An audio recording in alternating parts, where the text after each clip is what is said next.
பேச வேண்டாம். காலையில தூங்கி எந்திரிச்சோன்னு ஒரு செய்தி, வேட்பாளர் வேட்புமனு தாக்கல் பண்ண போறாங்க. இப்ப இந்த தமிழக வெற்றி கழகத்துல அபிடவிட் எடுத்துட்டு போல வேட்புமனுவே இல்ல, ஒரு 10 பேர் போறாங்க. அந்த பிள்ளைகளுக்கு சொல்லி தர வேண்டாமா? நாங்கள் அதைத்தான் சொல்லுகிறோம். அரசியலை கற்றுக் கொடுக்காது, பிள்ளைகளுக்கு அதிகாரத்தை சொல்லித் தராது. இந்த மண்ணினுடைய வளம் வளர்ச்சி எதை நோக்கி பயணித்தது, எத்தனை ஆண்டு கால மாற்றத்திற்கு பிறகு இந்த மண்ணினுடைய வேர்கள் ஊன்றப்பட்டிருக்கிறது என்று எதையுமே கடத்தாம வேட்புமனுவே இல்லாம வேட்புமனு தாக்கல் பண்ண போனாங்க. அதிகாரி கேட்கிறாங்க, எங்க உங்க வேட்புமனு கொடுங்க. என்ன கேட்கறீங்க? வேட்புமனுமா? வெள்ளையா ஒரு படிவம் இருக்கு, வெளியில இருக்கும் பாருங்க, அது மாதிரி இருக்கும். அதுல உங்களோட தகவல்கள் ஃபில்அப் பண்ணி அதை சொல்லலையே, அது வீட்டுல வச்சுட்டு வந்துட்டேன். அதுதான் இங்க பண்ணணும். அப்ப எப்படிப்பட்ட ஒரு சூழ்நிலையை நோக்கி போய் கொண்டிருக்கு பாருங்க. இந்த பகுதியில் போட்டியிடக்கூடிய மரியாதைக்குரிய ரோஹிணி தோட்டனுடைய உரிமையாளர், அவருக்கு என்னங்க மக்களுடைய பிரச்சனை தெரியும்? இடம் தெரியுமா? வளம் தெரியுமா? இந்த பகுதியில் எத்தனை வார்டு இருக்குன்னு தெரியுமா? 145வது வார்டுல என்ன பிரச்சனை இருக்குன்னு தெரியுமா? அவர் அமைச்சராக இருந்த காலகட்டத்தில் தான் இந்த பகுதியில் ஆரம்ப சுகாதார நிலையம் வந்தது, நியாய விலை கடைகள் வந்தது, பாதாள சாக்கடை திட்டம் வந்தது, குடிநீர் திட்டம் வந்தது. ஒரு 5 ஆண்டு காலகட்டத்தில் ஒரு மனிதனால் இவ்வளவு செய்ய முடியும் என்றால், வரக்கூடிய வெற்றியும் நீங்கள் கொடுத்தீர்கள் என்றால், இந்த மண்ணில் என்னவெல்லாம் நலத்திட்டங்கள் சொல்லி இருக்கிறார்களோ அத்தனையும் செய்ய முடியும். பெண்களுக்கு 1000 திட்டங்களை வகுத்து வைத்திருந்தது அண்ணா திராவிட முன்னேற்ற கழகத்தினுடைய அரசு. புரட்சி தலைவி அம்மா அவர்கள் ஏதோ சாதாரணமா கடந்துட்டு ஒரு திட்டத்தை அப்படியே குறிப்பெடுத்துட்டு போகலங்க. இந்த தாலிக்கு தங்கம் திட்டம் இருக்கு பாருங்க. நான் கூட முன்னாடி தான் நினைச்சேன், இந்த தாலிக்கு தங்கம் திட்டம் என்ன அப்படி ஒரு பெருமையான திட்டம் என்று. ஆனால் கணவனை இழந்த, கணவனால் கைவிடப்பட்ட தனித்து வாழும் பெண்களுடைய குடும்பத்திற்கு அந்த 50,000 ரூபாயும் ஒரு பவுன் தாலியும் என்பது ஆக பெரும் நிதியாக அந்த இடத்துல இருந்தது. அந்த திட்டத்தை கைய வச்சாங்க. அந்த திட்டத்துல முதியோர் ஓய்வூதிய தொகை, எத்தனை பேருங்க இன்னைக்கு பிள்ளைகள் அம்மா அப்பாவுக்கு சோறு போடுறாங்க 60 வயசுக்கு மேல, அவர்கள் குடும்பத்தை ஓட்டுவதற்கே படாத பாடுபட்டுக் கொண்டிருக்கிறோம் என்று வருந்துகிறார்கள்.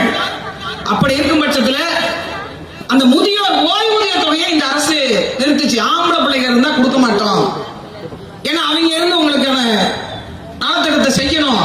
சரி, அவங்களுக்கு யாருக்கு வேலை கொடுப்பா, அதை பத்தி எல்லாம் எங்களுக்கு தெரியாதுங்க, அதெல்லாம் எங்களை கேள்வி கேட்காதீங்க என்று முதியோர் ஓய்வூதிய தொகையை இந்த அரசு நிறுத்தியது. ஒவ்வொரு நிலையும் போராட்டம். பெண் பிள்ளைகள் எங்கேயாவது பாதுகாப்பா இருக்க முடியுதாங்க?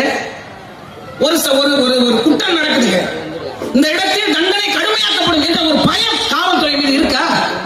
தெருவுக்கு தெரு கஞ்சா விற்கிறாங்க.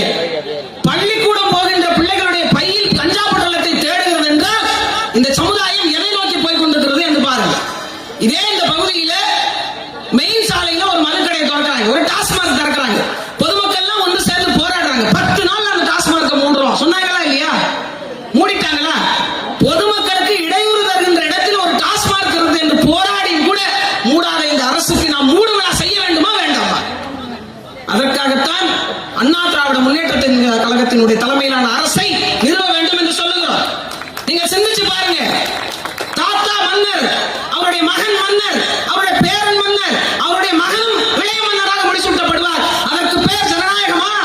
ஒரு நாட்டு நட்டவருடைய மகன் இன்னைக்கு நாட்டு நடப்பை கவனிக்கக்கூடிய அடிப்படை விவசாய குடும்பத்திலிருந்து வந்து ஒரு தமிழனுடைய தலைமையின் கீழ் ஆட்சி வர வேண்டும் என்பதற்காக இந்த நிலத்தில் போராடி கொண்டிருக்கக்கூடிய புரட்சி தமிழர் எடப்பாடியாருடைய ஆட்சி வேண்டுமா என்பதை நாம் தான் முடிவு செய்யணும். யார் கையில் நாம் கொடுக்க போகிறோம் என்பதை. இந்த நிலத்தின் மீது அக்கறை கொண்ட மகன். அதனால்தான் நான் இருக்கக்கூடிய டெல்டா பகுதி மாவட்டங்களை பாதுகாக்கப்பட்ட வேளாண் மண்டலமாக அறிவித்து மீத்தேன் திட்டமாவது ஈத்தேன் திட்டமாவது என்று தூக்கி போட்டவர் நமது ஐயா அவர்கள். சிந்திச்சு பார்க்கணும். நாம யாருக்கு வாக்கு செலுத்துறோம், ஏன் வாக்கு செலுத்துறோம்? நம்ம பகுதியில் போட்டியிடக்கூடிய வேட்பாளருக்கு ஒன்றும் இல்லைங்க. இப்ப எங்க அண்ணன் பேசினார், நான் வரும்போது நான் கூட அங்க தூரத்தில் வரும்போது நினைச்சேன், யாரோ பேச்சாளர் பேசிக் கொண்டிருக்கிறார் என்று. உண்மையிலே அப்படிதான் நினைச்சேன். யாரோ கொள்கை பரப்பு செயலாளர் பேசிக் கொண்டிருக்கிறார் என்று நினைச்சேன். வந்த பிறகுதான் தெரியுது, அங்க பார்க்கும்போது தான் தெரியுது, இங்கே சட்டமன்ற உறுப்பினர் போட்டு பேசிக் கொண்டிருக்கிறார். இவ்வளவு தெளிவாக, இவ்வளவு மக்கள் பிரச்சனை புரிந்து, இவ்வளவு ஆற்றல் வாய்ந்த ஒருத்தரை நாம் சட்டமன்றத்துக்கு அனுப்பினால்தான் நம்ம பிரச்சனை பற்றி பேசுவாரு. நான் சொல்லலைங்க, இதுக்கு காப்பி ரைட்ஸ் நான் கிடையாது. எங்க அண்ணன் ராசா சொல்றாரு, அவருக்கு மூளையே கிடையாதுங்கிறார். நான் ஒருபோதும் அந்த மாதிரிலாம் விமர்சனம் பண்ணவே மாட்டேன்.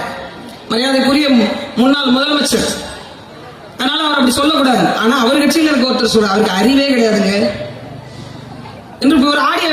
பாத்தீங்களா இல்லையா?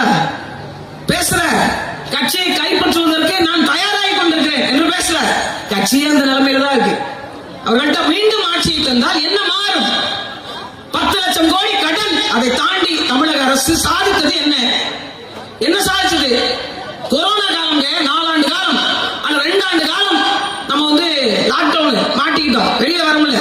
மீதம் இருந்த அந்த 2 ஆண்டு காலத்துல ஒரு மனிதனால் 11 மருத்துவக் கல்லூரிகளை இந்த மண்ணுக்கு கொண்டு வர முடிந்தது.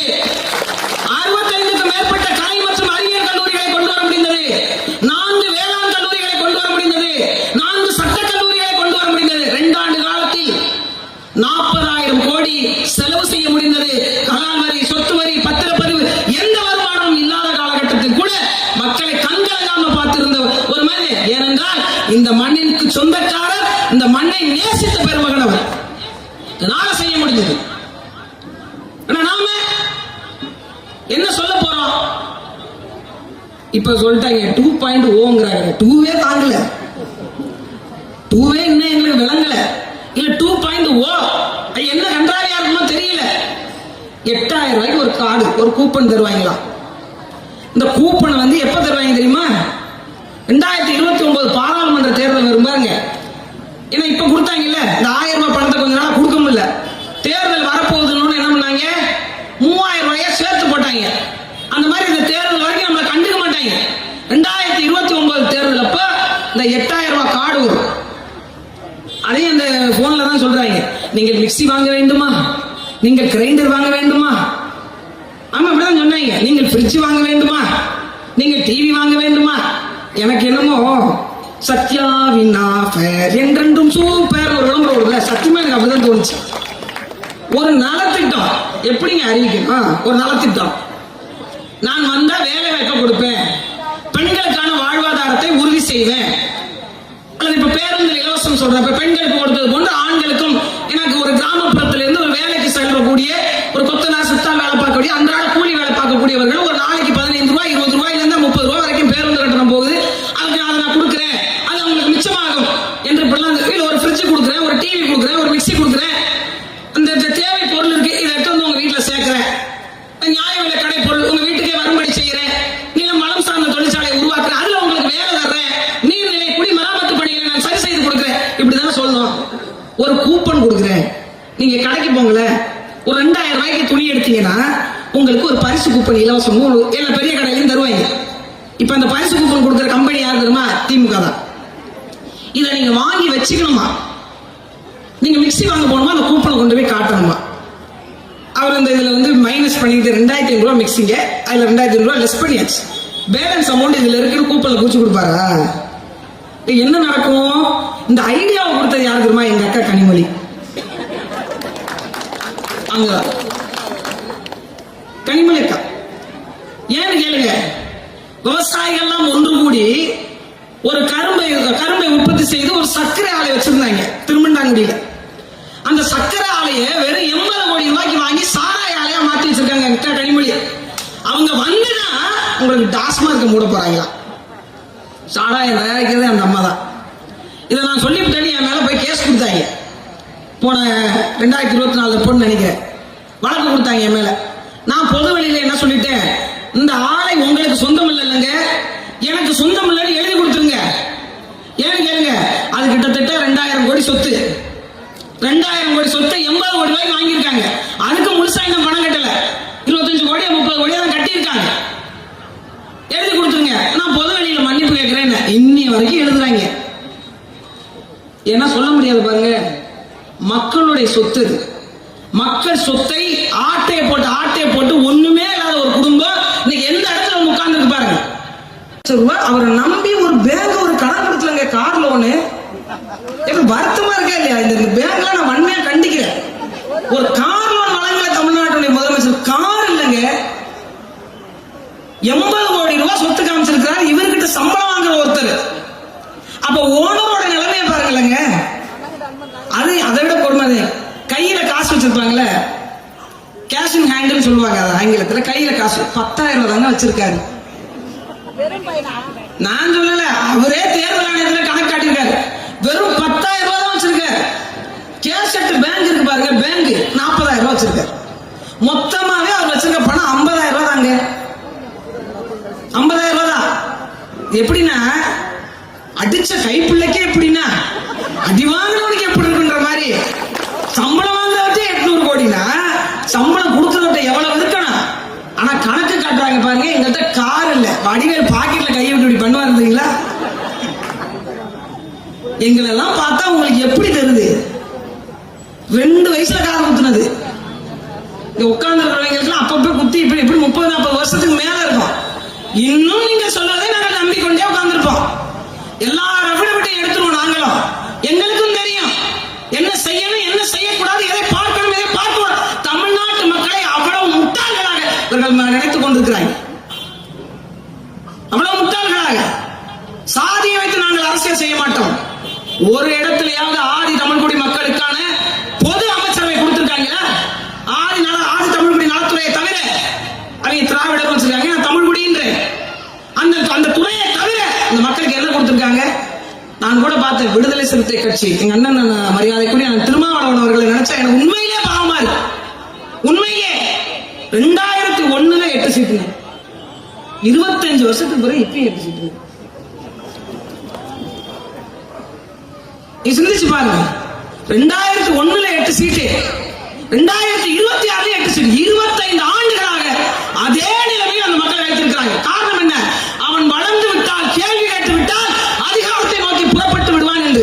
இன்னைக்கு திமுகவினுடைய குடும்பம் உட்கார்ந்திருப்பதற்கான காரணம் சத்தியவாணி முத்து என்ற ஒரு மாபெரும் மனிதி. அவள் இன்றைக்கு மதிக்கப்படுகிறாள் திராவிட முன்னேற்ற கழகத்தில். அந்த பெண் ஆளுமை போற்றப்பட்டதா? சட்டமன்றத்திலேயே கருணாநிதி சரியில்லாத ஊழல் ஆட்சி செய்கிறார் என்று சொல்லிவிட்டு அமைச்சர் பதவியை தூக்கி எறிந்து போனவர் சத்தியவாணி முத்து. அதனாலேயே அவர் புறக்கணிக்கப்பட்டு தூக்கி எறியப்பட்டாங்க. எந்த பெண் ஆளுமை திமுக வளர்ந்துட்டாங்க? ஒரு பெண் எவ்வளவு வெறி கொண்டு பாய்ச்சலாக பாய முடியும் என்று வாழ்ந்து காட்டியவர் சமகாலத்தில் புரட்சி தலைவி அம்மா அவர்கள். நிறைய நேரம் நான் வந்து போயிருக்கேங்க, பொங்கல் பிள்ளையா பிறந்திருக்கவே கூடாதுங்க. அதுவும் பிறந்துட்டாலும் அரசியலுக்கு வரக்கூடாது, பொதுவெளிக்கு வரக்கூடாது. பல ஏச்சுக்கள், பேச்சுக்கள், விமர்சனங்கள், அவதூறுகள் இதெல்லாம் நடக்கணும். ஏன் சட்டமன்றத்தில் விட்டுவிட்டு இவர்கள்லாம் பெண்களுக்கான உரிமை பேசுறாங்க. சட்டமன்றத்தில் விட்டுவிட்டு ஒரு பெண் என்றும் பாராமல் அவள் தலைமுடியை பிடித்து இழுத்து சேலையை உருவன கூட்டமா இல்லையா? இல்லையா? ஒரு கங்கணத்தை வைத்தார், அதுதான் பெண்களுக்கான தனித்துவம், ஆளுமை. அவள் காலியின் வடிவமாக நின்று சொன்னால் ஒரு வார்த்தை, இந்த சட்டமன்றத்தில் நான் வந்தால் முதலமைச்சராகத்தான் வருவேன். அதே போன்று வந்து காட்டினார். பல நேரங்களில் நான் மாற்று கட்சியில் இருந்த போது சரிதான், பல நேரங்களில் எனக்கான பலமாக அந்த பெண்மையை நான் நினைத்து பார்க்காத நாள் கிடையாது. அரசியலை கடந்தும் நேசித்த ஒரு பெருமகளாக புரட்சி தலைவி அம்மா அவர்கள் பல பேருக்கு எடுத்துக்காட்டாக இருந்திருக்கிறார். பெண்களுடைய வலிமையை கிராமப்புற அரசியலிருந்து மேம்படுத்தி கொண்டு வந்தார். எல்லாரும் 33 விழுக்காடு, ஆனால் உள்ளாட்சி அரசாங்கத்தில் 50 விழுக்காடு பெண்களுக்கு கொடுத்து உள்ளாட்சி நிர்வாகத்தில் பெண்களுடைய பலத்தை பெற செய்தார். எல்லாரும் கேட்பாங்க, நீங்க ஏங்க சட்டமன்றத்தில் கொடுக்கல? எங்கிருந்து பலம் தொடங்குது தெரியுமா? அடிப்படையில் இருந்து தொடங்க வேண்டும். அங்கு தொடங்கினால்தான் இங்கு மாற்றம் வரும். உடனே எல்லாவற்றையும் செய்துவிட்டு ஓடிவிட முடியாது என்பதை சிந்தித்து சிந்தித்து செயல்படுத்தினார். இங்க பெண்கள் நிறைய பேர் அமர்ந்திருக்கீங்க. ஒரு பெண் ஒரு வாழ்வை நடத்துவதற்கு இந்த களம் போதுமானதாக இருக்கிறதா என்று சிந்திச்சு பாருங்க. நான் கடன் வாங்காம இருக்கிறேன், என் பிள்ளை இலவசமா படிக்குது, எனக்கு நல்ல மருத்துவம் கிடைக்குது, நல்ல தண்ணி கிடைக்குது, நல்ல வேலை வாய்ப்பு இருக்கு, சுத்தமான காற்று வருது, நான் சுகாதாரமாக இருக்கிறேன் என்று யாராலையாவது சொல்ல முடியுமா? எதுவுமே இல்லைங்க. அப்புறம் என்னங்க வளர்ச்சி பாதையை நோக்கி இவர்கள் போய் கொண்டிருக்கிறாங்க? 10,000 பள்ளிக்கூடங்களை இழுத்து மூடி இருக்கிறது இந்த திராவிட முன்னேற்ற கழகத்தின் அரசு. ஆனா ஒரு டாஸ்மாக் கடையை கூட மூடலங்க. சின்ன பிள்ளைங்க பார்க்கவே பரிதாபமா இருக்கு. 13 வயது, 14 வயது, 15 வயது பிள்ளைகள் குற்றச்சம்பவங்களில் ஈடுபட்டு உட்கார்ந்துருக்காங்க. கேட்டா கஞ்சா போதேங்க. தெரு தெரு வெத்தமாதி கடை இருக்கிற மாதிரி தெரு தெரு கஞ்சா விற்பனை நடக்குது. இதே சென்னையில ஒரு பெரிய ஹோட்டல்ல நீங்க நம்ம நினைக்கிற மாதிரி இல்ல, மெத்தபெட்டமைன் ஒண்ணு விற்கிறாங்க. கல்கண்டு மாதிரி இருக்குங்க. அது அந்த பாய்ச்சி நடக்குது, போதை பொருளுக்கான பாய்ச்சி நடக்குது. இந்த கொடுத்தது யாரு அப்படின்னு கண்டுபிடிச்சு பாத்தீங்கன்னா திமுகவுடைய கவுன்சிலர். கள்ளக்குறிச்சி மரணம் சாராயம் வித்தது யாரு? திமுகவுடைய கவுன்சிலர். மரக்காணத்துல கள்ள சாராயம் வித்தது யாரு? திமுகவுடைய கவுன்சிலர். இப்போ ஒட்டுமொத்தமா இங்க எல்லாத்தையுமே நீங்க தான் செஞ்சு இந்த நாட்டை நாசமாக்குவது போதும், போதுங்க, கிளம்புங்க. அவர் கேட்கிறாரு, எங்களுக்கு 7வது முறையாவும் வாய்ப்பு கொடுங்க. 6 முறை நம்ம என்னங்க பண்ணிட்டோம்? மனசாட்சியோடு கொஞ்சம் பேசணும்ல. 6 முறை என்ன பண்ணிட்டோம்? ஒவ்வொரு ஆட்சி காலகட்டத்திலும் ஒரு சம்பவங்கள் நடந்திருக்கிறாங்க. ஒரு வளர்ச்சிகள், ஒரு நிறைகள், ஒரு குறைகள் நடக்கும். ஆனா இந்த மண்ணினுடைய வளத்தின் மீது இவர்கள் கொண்ட பார்வை என்ன? 2 ஆண்டு காலத்தில் ஒருவர் வந்து குடிமராமத்து பணிகளை மேற்கொண்டு போக வேண்டாம், அவருக்கு வாக்கு செலுத்த வேண்டாம், எதுவுமே சொல்லல. அவர் என்ன கொள்கை வைத்திருக்கிறார், என்ன கோட்பாடு வைத்திருக்கிறார், இது இந்த மக்களுக்கு என்ன நலத்திட்டங்கள் நடக்கும், அவர் மக்களுக்கான என்ன சிந்தனை இருக்கிறார், மக்கள் அணுக முடியாத ஒரு மனிதர் எப்படிங்க மக்கள் தலைவராக இருக்க முடியும்? இன்னைக்கு நீங்க போய் ஐயா எடப்பாடியாரை பார்த்துலாம், எதிர்கட்சியாவே இருந்தாலும் ஐயா ஸ்டாலினை போய் கூட பார்த்துலாம். ஆனால் மரியாதைக்குரிய விஜய் அவர்களை பார்க்கவே முடியாதுங்க. மக்கள் அணுகவே முடியாத ஒருத்தர் எப்படி மக்கள் தலைவராக இருக்க முடியும்? உங்கள் பிரச்சனைகளை புரிந்து கொள்ளாத ஒருத்தர். நான் மீண்டும் சொல்றேங்க, நான் தெளிவா சொல்றேன் பாருங்க. என் வீட்டிற்கு ஒரு வேலை செய்ய வர்றாரு. நல்ல வேலை செய்யறாங்க, நல்ல வீட்டை கவனிச்சுக்கிறாங்க, பாத்துக்கிறாங்க, போறாங்க. நான் சம்பளம் தர்றேன்.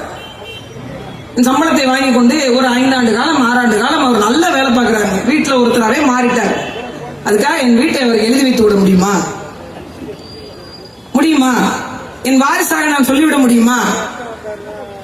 என் கஷ்ட நஷ்டத்தில் பங்கெடுத்த என் பிள்ளைகள், என் அண்ணன் தம்பி, என் அப்பா அம்மாவிற்கு தானே என் சொத்தும் சொந்தம்.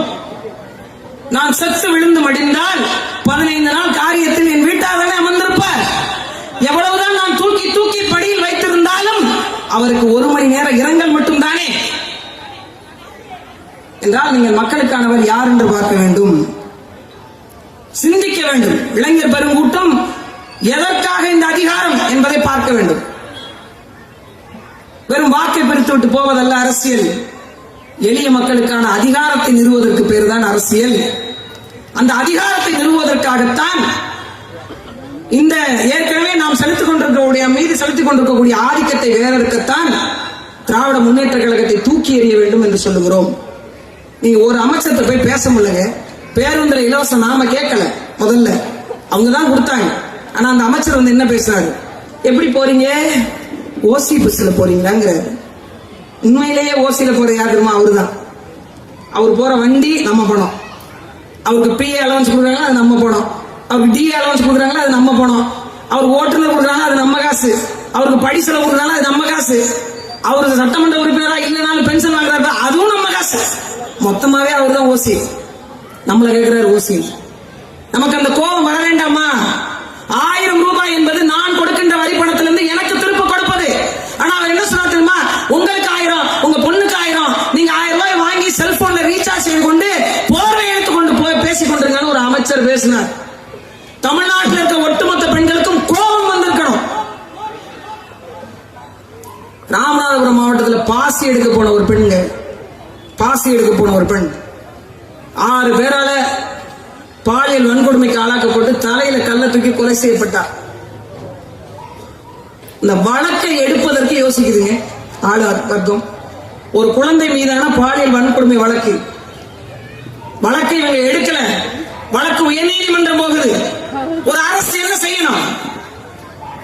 இந்த வழக்கை எடுத்து நடத்துங்க. குற்றவாளி யாராக இருந்தாலும் தண்டிக்கப்பட வேண்டும் என்று சொல்லணுமா இல்லையா? உயர்நீதிமன்றத்துக்கு போய் இந்த வழக்கை விசாரிக்காதீங்க என்று சொன்னது திராவிட முன்னேற்ற கழகத்தினுடைய அரசு. எதற்கெல்லாம் நீதிமன்றம் போறாங்க பாருங்க.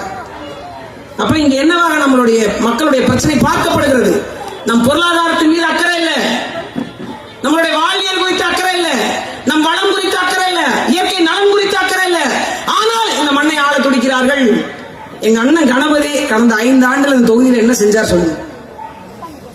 ரேஷன் கடை கொண்டு வந்தாரா? பாதாள சாக்கடை திட்டத்தை சரி பண்ணாரா? தண்ணியை யாருக்கும் பிரச்சனை இல்லாம இலவசமா கொடுத்துட்டு இருக்கிறாரா? மருத்துவமனை ஆரம்ப சுகாதார நிலையம் கொண்டு வந்தாரா? இதெல்லாம் கொண்டு வந்தது இங்க உட்கார்ந்து இருக்க அந்த பெருமகன்.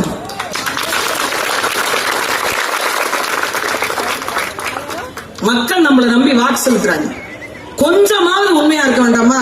இந்த 5 ஆண்டு காலத்தில் அவர் இந்த மண்ணுக்கும் இந்த மக்களுக்கும் செஞ்ச ஏதாவது நலத்திட்டங்கள் செய்திருந்தா அவர் வீதி வீதியா வந்து எதுக்கு ஓட்டு கேட்கணும்? எதுக்கு ஓட்டு கேட்கணும்? போனை திறந்தா ஓட்டு கேட்கிறாங்க, டிவியை திறந்தா ஓட்டு கேட்கிறாங்க, வாசலுக்கு வந்து தூங்கிட்டு இருக்கும் போதே போஸ்டர் ஓட்டிட்டு போயிடுறாங்க. எதுக்கு? நீங்க எல்லாம் நிறைய நலத்திட்டங்கள் செஞ்சிருக்கீங்க. 525 வாக்குறுதிகள் கொடுத்தாங்க. அதுல வந்து 2024 சொன்னாங்க நாங்க 90% நிறைவேற்றிட்டோம். பாக்கி எவ்வளவுங்க இருந்து 10. அந்த 10 அந்த 2 வருஷத்துல நிறைவேற்றிருக்கணும். அவ்வளவுதானேங்க, முடிஞ்சு போச்சுல்ல. இன்னும் எத்தனை மக்களுக்கு நிரந்தர குடியுரிமை பட்டா இல்ல, இன்னும் எத்தனை மக்களுக்கு வேலை வாய்ப்பு இல்ல, இன்னும் கடன் சூழ்நிலையில் இருக்கக்கூடிய பெண்கள் அப்படியே தொடர்ந்து கொண்டிருக்கிறாங்க. ஆனாலும் அவர்கள் சொல்லுகிறார்கள், ஆனாலும் நாங்க வந்து வளர்ச்சி பாதை கொண்டு போயிட்டோம்ன்றாங்க. இன்னும் 5 ஆண்டு கொடுங்க. ஏன்னு கேளுங்க, இப்பதான் 9 தலைமுறைக்கு சொத்து சேர்ந்துருக்கு, இன்னும் 10ஆவதுக்கு சேர்க்கணும். இன்னும் 5 வருஷத்துக்கு கொடுத்தீங்கன்னா அவங்க 10க்கும் சேர்த்துருவாங்க. நாம எல்லாம் எங்க நிற்போம்? தெருவில் நிற்போம். காசு எங்க வச்சிருப்போம்? நம்ம அதிகபட்சமா காசு நம்ம கையில வந்துருச்சு, எங்க வச்சிருப்போம்? பீரோல வைப்போம். பீரோ நிரம்பிருச்சு, எங்க வைப்போம்? தனியா ஒரு பெட்டி வாங்கி பெட்டியில வைப்போம். பெட்டி நிறைஞ்சிருச்சு. கடுகு டப்பால கூட நம்ம காசு வைப்போம். இவங்க எங்க வச்சிருந்தாங்க தெரியுமாங்க? சவப்பெட்டியில வச்சிருக்காங்க, மார்ச்சரியில. வீட்டுல வச்சு, காட்டுல வச்சு, குடவுன்ல வச்சு, தனியா இருந்த இடத்துல வச்சு பத்தல. அவங்க அந்த மார்ச்சரியில, அவங்க நடத்துகின்ற ஹாஸ்பிட்டல் கூட மார்ச்சரியில வச்சிருக்காங்க. பணத்தை தள்ளுவாங்கல்ல, அதுல பணத்தை தள்ளி வச்சிருக்காங்க. அவ்வளவு பணம். நீங்க இங்க இருந்து ஒரு 500 கட்டுக்கட்டா அடுக்குனீங்கன்னு வச்சுக்கோங்க, ஏன்னா நான் பண்ண வரைக்கும் அடுக்கலாம்.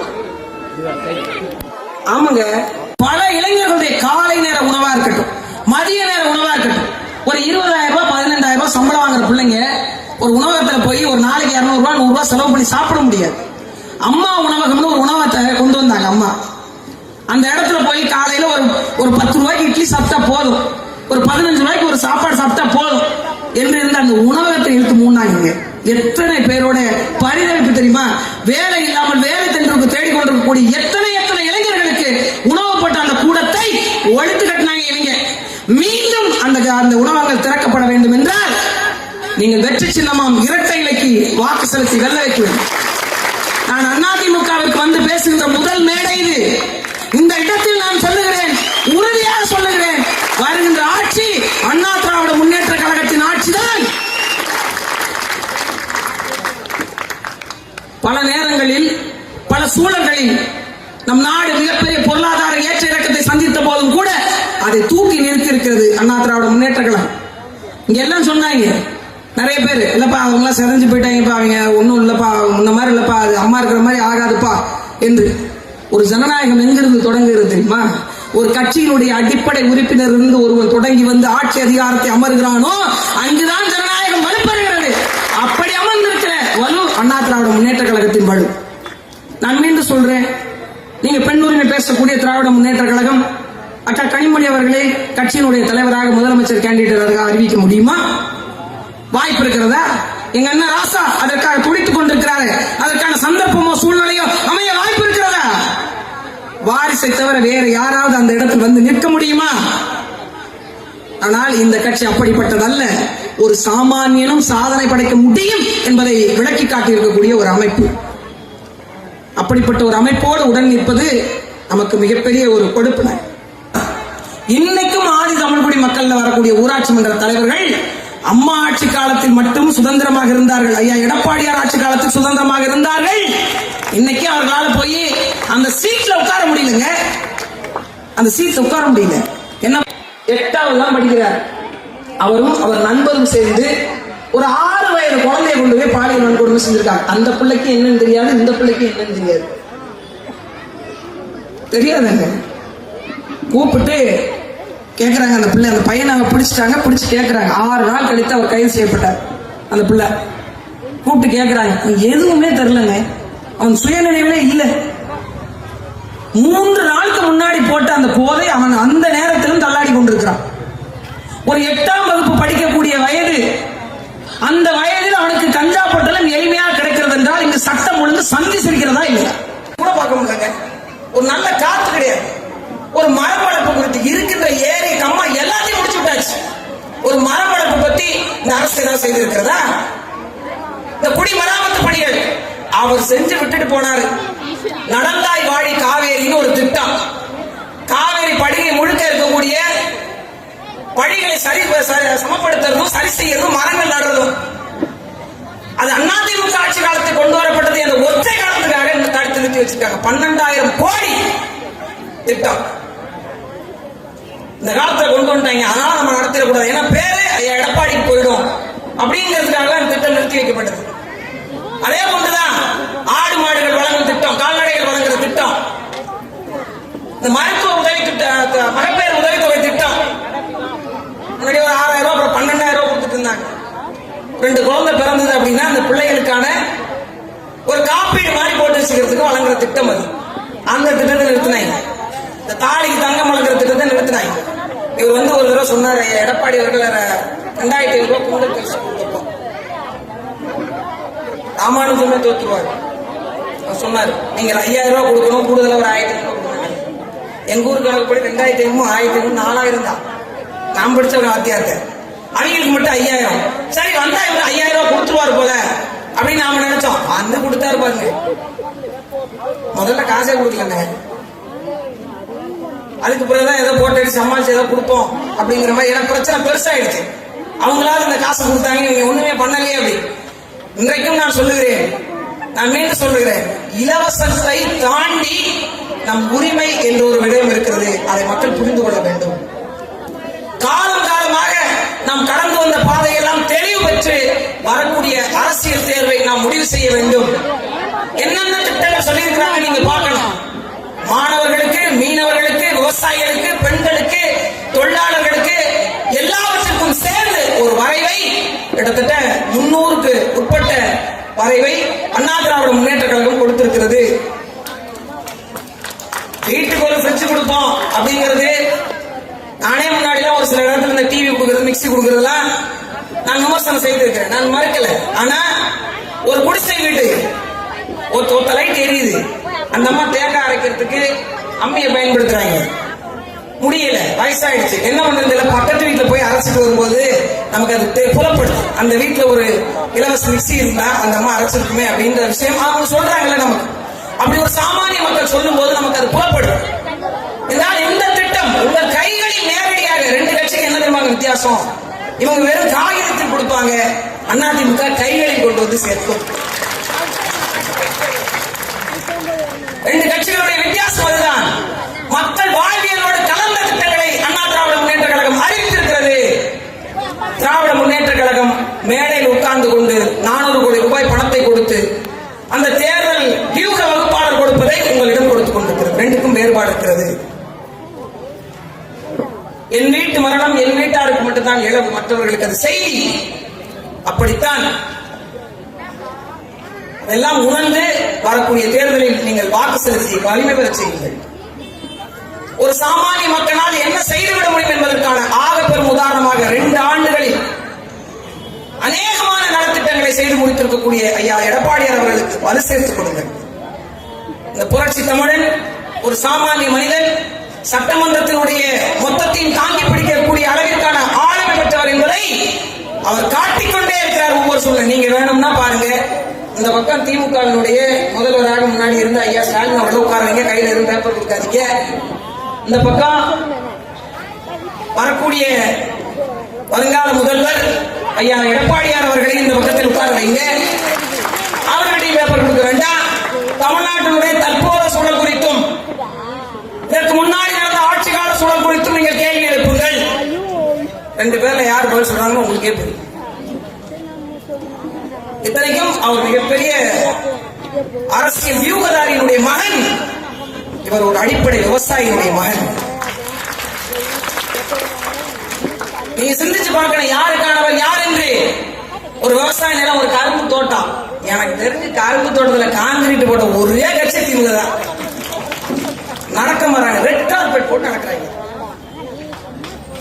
நடக்க முடியாதான் தரையில, வயல்ல போனாதானே எப்படி அந்த இடம் பாறையா இருக்கா, சேரா இருக்கா, தண்ணி இருக்குமா, தண்ணி இல்லையா, தேவையா, தேவையில்லையா, நாத்து பறிச்சிட்டாங்களா, பறிக்கலையா, அது என்ன பயிர் ஏதாவது தெரியும்.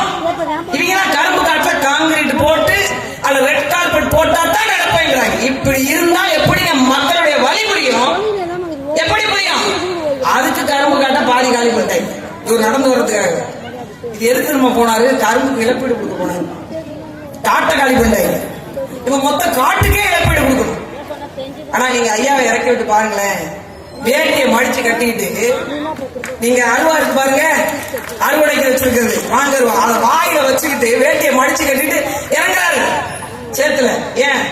அவரும் சேத்தில் கால் வைத்தார். அவரும் சேத்தில் கால் வைத்தவருடைய மகன். ஒரு விவசாயிக்கு தாங்க விவசாய பெருங்குடி மக்களுடைய வலியும் வாழ்க்கையும் பெருகும். அதனாலதான் சொல்றோம் அவரை தேர்ந்தெடுத்து வைக்க சொல்லி அவருடைய வழிகாட்டுதலாக இந்த மன்னனுடைய ஆகப்பெரும் ஆற்றலாக இருக்கக்கூடிய அமைச்சரவையில் இடம் வகித்து அங்கம் வகித்து மக்களுடைய தமிழ்நாட்டின் ஒட்டுமொத்த மக்களுடைய பேச்சுக்காக பேசிய எங்கள் அண்ணன் பெஞ்சமின் அவர்களுக்கு நீங்கள் வாக்கு செலுத்தி வலிமை பெற செய்யும். வரக்கூடிய தேர்தல் விடியல் அரசு என்று சொல்லக்கூடிய விடியா அரசை தூக்கி எறிந்து அதிமுக அம்மையார் புரட்சித் தலைவி அம்மா அவர்களின் வாக்கின்படி விழுந்து விடாத வெற்றி சின்னமாம் இரட்டை சின்னத்திற்கு வாக்கு செலுத்தி வெற்றி பெற செய்து வலிமைமிக்க அடையாளத்தை மீண்டும் இந்த மண்ணில் உருவாக்க செய்யுங்கள். திராவிட முன்னேற்ற கழகம் ஓட ஓட இந்த மண்ணில் இருந்து விரட்டப்பட வேண்டும். தமிழர்களை ஒட்டுமொத்தமாக அழித்து குவித்த அந்த ஆட்சி அதிகாரத்திற்கு முடிவு கட்டி அண்ணா திராவிடத்தின் ஆட்சியை அரியணை ஏற்ற செய்து அடிப்படை தமிழனான ஐயா எடப்பாடியார் அவர்களை முதலமைச்சராக இந்த மண்ணில் மீண்டும் வர வைப்பதற்கான மிக பெரும் வாய்ப்பு உங்கள் கைகளில் இருக்கிறது. நீங்கள் இனிமேல் கடன் வாங்க வேண்டாம். பெண்களுடைய பாதுகாப்பை எண்ணி கவலைப்பட வேண்டாம். இந்த மண்ணுக்கான அனைத்து தேவைகளையும் யார் பூர்த்தி செய்வார்களோ என்று தேட வேண்டாம். கூப்பிட்ட குரலுக்கு ஓடி வந்து இருக்கக்கூடிய குரலாக எங்கள் அண்ணன் பெஞ்சமின் அவர்கள் நிற்பார்கள் என்ற உறுதித்தன்மையும் தந்து ஒரு வாய்ப்பை கொடுத்து வலிமை தந்து இந்த மக்களுக்கான நலத்திட்டத்தை செய்து முடிப்பதற்கான அருமையான சந்தர்ப்பம் இது. அதை பயன்படுத்திக் கொள்ள வேண்டும் என்று இங்க இருக்கக்கூடிய அனைத்து மக்களையும் வேண்டி விரும்பி கேட்டு மீண்டும் சொல்கிறோம், உங்களுக்காக நாங்கள், உங்களில் இருந்து நாங்கள் என்பதை மனதில் நிறுத்தி இரட்டை இலை சின்னத்திற்கு வாக்கு செலுத்துங்கள். அது சொல்லேன், அது மறந்துட்டேன். ஒரு முக்கியமான செய்தியை நான் சொல்ல மறந்துட்டேன். 100 கோடிக்கு மதிப்புள்ள ஒரு நிலம், கிட்டத்தட்ட 1 ஏக்கர் 4 சென்ட் நினைக்கிறேன், 14 சென்ட். அந்த இடத்தை ஒரு தனியார் கையகப்படுத்தி வைத்திருந்தாங்க. அண்ணனுடைய நிர்வாகம் இருக்கக்கூடிய காலகட்டத்தில் அண்ணன் மிக சிரமத்திற்குள்ளாக்கப்பட்டு அந்த நிலத்தை மீட்டெடுத்தார். ஒரு தனியார் நிறுவனம் ஒரு பொதுமக்களுக்கு சொந்தமான இடத்தை எப்படி வைத்திருக்க முடியும் என்று மீட்டெடுத்தார். இன்னைக்கு அந்த நிலத்தை பொதுமக்கள் பயன்பாட்டிற்கு பயன்படுத்த முடியாத அளவிற்கு வைத்திருக்கிறது திமுக அரசு. மொத்தமாகவே பஞ்சமி நிலம்னு ஒண்ணு இருந்தது, வெள்ளக்காரன் கொடுத்துட்டு போனது. அடிப்படையாக பாழ்பட்ட மக்கள் என்று சொல்லக்கூடிய உரிமை மறுக்கப்பட்ட மக்களுக்கு அவருடைய வாழ்வாதாரத்துக்காக கொடுக்கப்பட்ட பஞ்சமி நிலங்கள். அந்த பஞ்சமி நிலத்தில் தான் முரசொலி ஆபீஸே இருக்கான். வழக்கு இருக்கு. வழக்கு எங்க ஆபீஸ் அது இல்லைங்க அப்படின்னா டாக்குமெண்ட் கொண்டு காட்டணும். வழக்க நடத்தாதீங்க, இவங்களுக்கு அதான் வேலையே. வழக்க நடத்தாதீங்க என்று ஒரு குற்றச்சாட்டு இருக்கு, அதுக்கு நம்ம பதில் சொல்லுவோம் என்று இல்ல. ஆயிரக்கணக்கான ஏக்கர் பஞ்சமி நிலங்கள் இவர்கள் கையில் தான் இருக்கு. அதே போன்று இந்த நிலத்தை மீட்டு கொடுத்த எங்கள் அண்ணன் பெஞ்சமின் அவர்கள் அதே நிலத்தை பொதுமக்களுக்கு கொடுப்பதற்கான ஒரு சரியான சந்தர்ப்பம் இந்த தேர்தல். வாக்கு செலுத்துங்க, வலிமை தாங்க. வென்றவர் மீண்டும் வந்தால் இன்னும் நன்றாக இருக்கும் என்று அவர் இந்த நிலத்தை புரிந்து வைத்திருக்கக்கூடிய மகனாக உங்களிலிருந்து ஒருவராக வந்திருக்கக்கூடிய அருமை அண்ணன், ஒரு மாபெரும் மனிதர், ஒரு எளிமையான குரலுக்கு சொந்தக்காரர், மக்களுடைய குரலை கேட்கக்கூடிய அளவிற்கான நெருக்கத்தில் உள்ளவர். ஒரு முறை பேசும்போதே நமக்கு தெரிஞ்சிடும் ஒரு அதிகார தோரணையில பேசுறாங்க. நான் புதிது, இந்த கட்சிக்கு புதிதாக சொன்னேன், இதான் என்னுடைய முதல் மேடை. இந்த இடத்துக்கு நான் வரும்போது அவர் ஒரு மாவட்ட செயலாளர், முன்னாள் சட்டமன்ற உறுப்பினர், முன்னாள் அமைச்சர், அவர் என்னுடைய அழைப்புக்கு வரணும்னு ஒன்றும் இல்லை. அவர் அவங்களோட பிஏ விட்டு பேசலாம், பகுதி செயலாளர், தொகுதி செயலாளர், யாரையாவது பேச சொல்லியிருக்காங்க. அவரே நேரடியாக வந்து பேசிட்டு, தங்கச்சி நீங்க எங்களுக்கு வந்தாகணும். நான் முதல் குரலே கேட்டேன், உண்மையிலே சொன்னேன், ரொம்ப சின்ன வயசா இருக்கீங்களோ அப்படின்னு நினைச்சேன். குரல் ரொம்ப சின்னதாகவும் ரொம்ப எளிமையாகவும், உண்மையிலேயே நம்ம வீட்டு ஒரு அண்ணன், என்னோட சொந்த அண்ணன், எனக்கு எல்லாரையும் தலைவர் தொண்டர் கூப்பிட்டுனா எனக்கு பழக்கமே கிடையாது. எனக்கு மூத்தவர்கள் அண்ணன், எனக்கு இளையவர் தம்பி, வயதில் இன்னும் மூத்தவர் எனக்கு அப்பா. அப்படித்தான். அப்படி நான் கூப்பிடும் போது ஒரு உறவு பலப்படும் இல்லையா, ஒரு நம்பிக்கை பலப்படும் இல்லையா. ஒரு மாற்று கட்சிக்கு வந்திருக்கிறோம், இவங்க நம்ம எப்படி நடத்துவாங்க என்ற எந்த சந்தேகமும் இல்லாத அளவிற்கு அவருடைய குரல் இருந்தது. அவர் வரவேற்ற விதம், அவர் என்னை பார்த்த விதம், எங்க 2 பேருக்கு ஒற்றுமை பாத்தீங்களா, நாங்க 2 ஒரே மாதிரி இருக்கோம். இப்படி மாற்றி எடுத்துலாம். எல்லாம் நீங்க சொன்னதை நம்புவீங்க தானே? அவர் அண்ணா நான் தங்கச்சி யாருன்னா சொல்லுவாங்க. இது இந்த மண்ணினுடைய நிறம், இந்த மண்ணினுடைய மொழி, இந்த மண்ணினுடைய நடை, இந்த மண்ணினுடைய அழகு, இந்த மண்ணினுடைய வீரம், இந்த மண்ணினுடைய தீரம். அதனால உங்கள் வீட்டு பிள்ளை என்று சொல்லக்கூடிய ஒரே ஆற்றல் படைத்த மனிதர் இவர்தான் இந்த பகுதி. நீங்க சொல்லலாம், எங்க அண்ணன் ரேவந்த் அண்ணன் பேரு, நீங்க போய் அவரை ஒரு முறை பார்த்துட்டாவது வாங்கல, அவரை எட்டிட முடியுமான்னு பாருங்க, உங்கள் பிரச்சனைகளை சொல்ல முடியுமான்னு பாருங்க. ஒரு சில பேருக்கு பதவி வந்தோட ஒரு அதிகாரம் வந்துடும். எம்ஜிஆர் அவர்கள் சொன்னது மாதிரிதான், பதவி வரும்போது பணிவு வரணும், துணிவு வரணும்.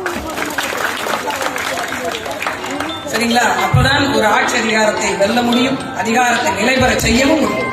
அதனால அருமை சொந்தங்கள், அது போன்ற ஒரு அன்பான மனிதருக்கு, நம்மளோட குரலை கேட்கின்ற மனிதருக்கு, நம் பிரச்சனைகளை பேச தெரிந்த மனிதருக்கு வாக்கு செலுத்தி வெல்ல வையுங்கள். மீண்டும் இந்த மண்ணில் அம்மா கண்ட, ஐயா கண்ட வெற்றி சின்னம், அம்மா கண்ட வெற்றி சின்னம், புரட்சி தலைவர் எம்ஜிஆருடைய வெற்றி சின்னம், இரட்டை இலை சின்னம் வென்றதாக சரித்திரம் படைப்பதாக வரலாறு பேசட்டும். நன்றி, வணக்கம்.